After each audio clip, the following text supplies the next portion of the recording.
Bonjour à tous, bienvenue sur cette nouvelle vidéo sur Montre ton calibre. Aujourd'hui, on va vous parler de cette montre.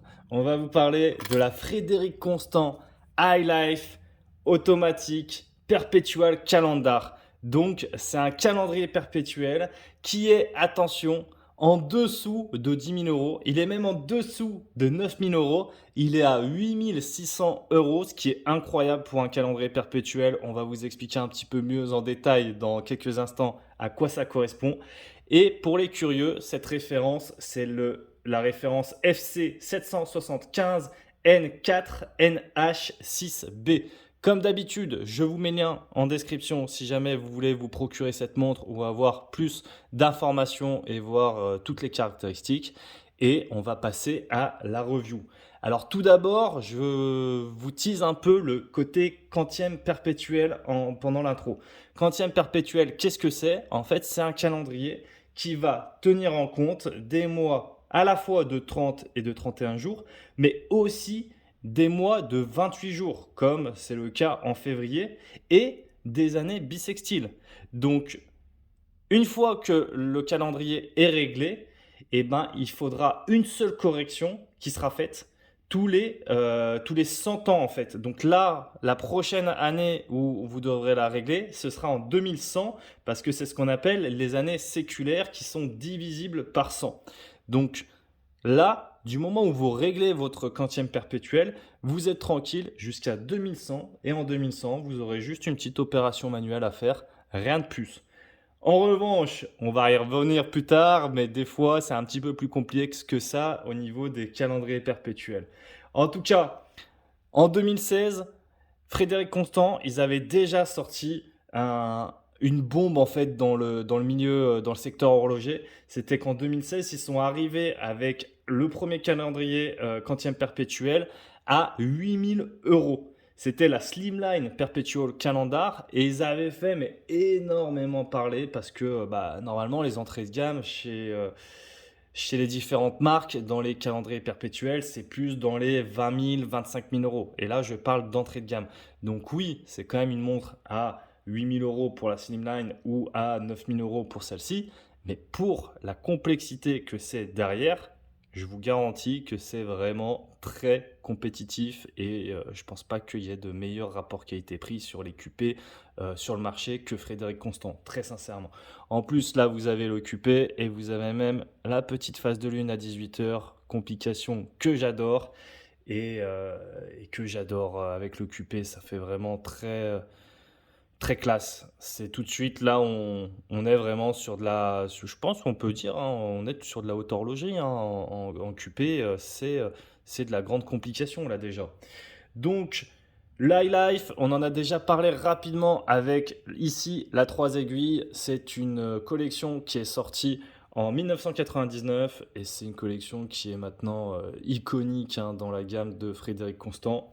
Donc, comme sur celle-ci, la 3 aiguilles, la version QP est disponible à la fois sur son bracelet acier et à la fois sur un bracelet caoutchouc qu'on essaiera de mettre un petit peu plus tard. Voilà, je vous montre rapidement le bracelet caoutchouc. Donc, il est bleu pour aller avec le cadran. Ici, il était noir pour aller également avec le cadran. En général, toutes les montres sont livrées avec les deux bracelets et le caoutchouc est en fonction de la couleur du cadran. Très belle montre en tout cas, sport chic. Là-dessus, rien à dire. Comme sur la 3 aiguilles, on retrouve, alors le cadran est forcément plus chargé, mais on retrouve quand même le globe en fait terrestre qui est la signature de High Life sur Frédéric Constant. Donc là, vous le voyez beaucoup mieux. Mais là, forcément, vu qu'il y a la complication de phase de lune, qu'il y a la date, etc., c'est quand même plus complexe à voir. Donc Frédéric Constant, Genève à 18h. On voit en périphérie la mention Swiss Made. Donc ici, c'est pour le jour de la semaine, ici, c'est pour le mois, et ici, c'est pour la date. Voilà, je pense que vous l'aurez compris, mais on le dit des fois au cas où. Les index bâtons tout autour, avec graduation toutes les 5 minutes en périphérie qui est très discrète. Je trouve ça très sympa. Donc le bracelet, il est, je pense, le même que sur la 3 aiguilles, avec le petit fermoir, donc vous voyez les petites finitions, etc., des petits détails de partout. Le petit fermoir que j'aime bien, la boucle déployante double avec là, vous voyez le petit renfoncement pour venir mettre le blason de Frédéric Constant. Tac, moi je trouve ça très cool, très chouette. Le bracelet acier est très sympa. Par contre, c'est vrai qu'il rajoute un peu de poids à cette montre. Pour ma part, je préfère opter pour le bracelet caoutchouc parce que je trouve que ça donne un côté plus dynamique et que ça allège un peu votre poignet. Donc je suis plus pour le côté caoutchouc. On verra, d'ailleurs, je ne vous ai pas parlé des diamètres toujours et des dimensions. Donc 41 mm de diamètre, ce qui est une taille qu'on considère aujourd'hui comme quasiment standard. 12,6 mm d'épaisseur. Donc ça commence à être un poil épais, mais franchement pour un QP ça va. On profite pour voir la couronne logotée avec le petit blason. Là vous voyez sur le flanc il y a des petits boutons. Tac, il y en a un là et deux autres. En fait c'est tout simplement pour venir régler le calendrier et la phase de lune. Alors attention, hein, quand vous venez régler sur les boutons ici, ne le faites pas avec un stylo ou avec votre fourchette. Vous le faites avec l'outil qui est recommandé pour, et moi je vais même vous recommander, c'est d'aller prendre un petit plastique comme ça, vous mettez hop comme ça, vous mettez à travers pour éviter toute rayure, parce que ça a vite fait de déraper, on dit non mais t'inquiète, t'inquiète, et au final on a vite fait de rayer sa montre, donc attention à ça. Pour les fonctionnalités, je pense qu'on a fait le tour. Phase de lune, position de l'année, tout. L'étanchéité, elle est de 5 atmosphères. Donc, c'est un peu le point négatif de cette montre. Enfin, j'en ai trouvé deux de points négatifs. Mais l'étanchéité, à la limite, c'est pas le plus dérangeant parce que de toute façon, on va pas vraiment aller se baigner avec un cupé. On fait attention, mais c'est vrai que 100 mètres, je pense que ça aurait pu être possible. Donc là, il y a 50 mètres, je pense qu'on aurait pu essayer de le doubler. Après, la montre est déjà un poil épaisse, donc il n'aurait pas fallu non plus augmenter son épaisseur. Donc si ça permet de garder cette finesse, alors gardons cette finesse avec 5 atmosphères, ça va très bien également. Sur le mouvement, alors c'est un mouvement maison FC 775. Mouvement de Frédéric Constant, voilà, vous le voyez, il est assez sympa. De toute façon, je vous le remontrerai après. Quand je vais changer le bracelet, ce sera plus simple pour vous le montrer.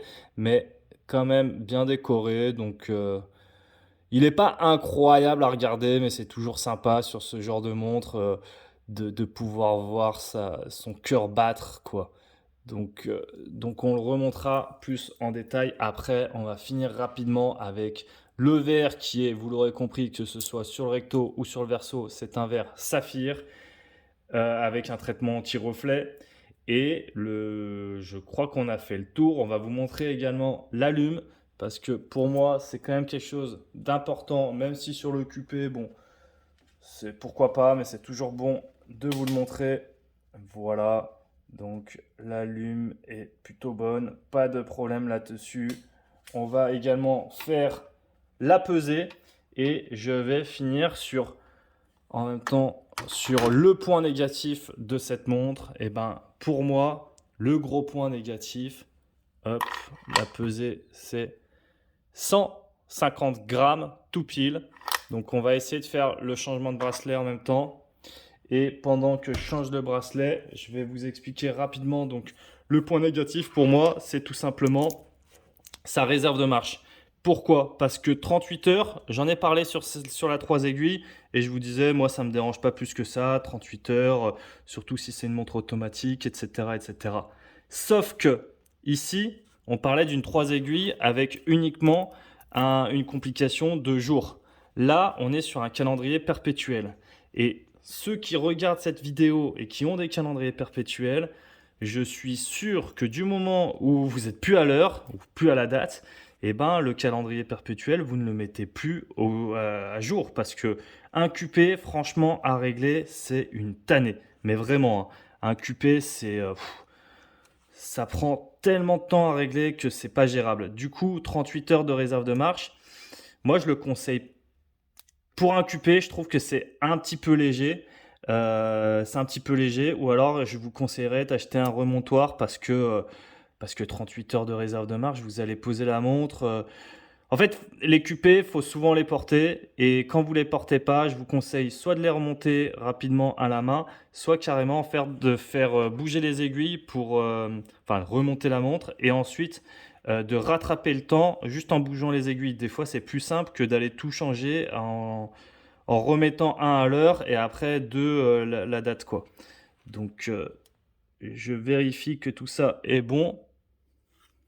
Voilà, donc le bracelet il est mis. J'en profite pour vous remontrer un petit peu le mouvement que je vous disais tout à l'heure. Ce serait plus simple avec ce bracelet-là pour faire, pour vous le détailler. Donc ici aussi, le fond de boîte, vous voyez, il est vissé par des vis. Enfin, il est maintenu par des vis. C'est pas un fond de boîte vissé. C'est pour ça que 5 atmosphères, ça s'explique. Donc tac, et aussi 5 atmosphères, tout simplement parce que vous voyez ici, la couronne n'est pas vissée. Donc c'est ce qui explique les deux à chaque fois. Voilà, je vous laisse voir la montre au poignet, ce que ça donne. Moi, je la trouve très réussie, très sincèrement, j'aime beaucoup. Tain. Voilà, donc sur un poignet de 17 cm, on le rappelle. Voici, on fait une dernière pesée sur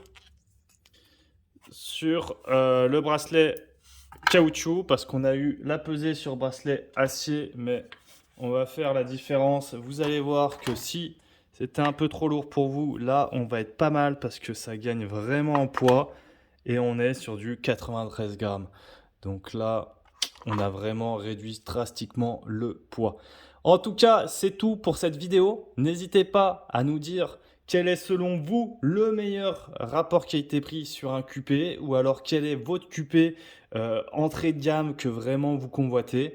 N'hésitez pas à nous donner votre avis sur cette montre, et je vous dis à très bientôt sur Montre ton calibre. Allez, ciao les calibrés.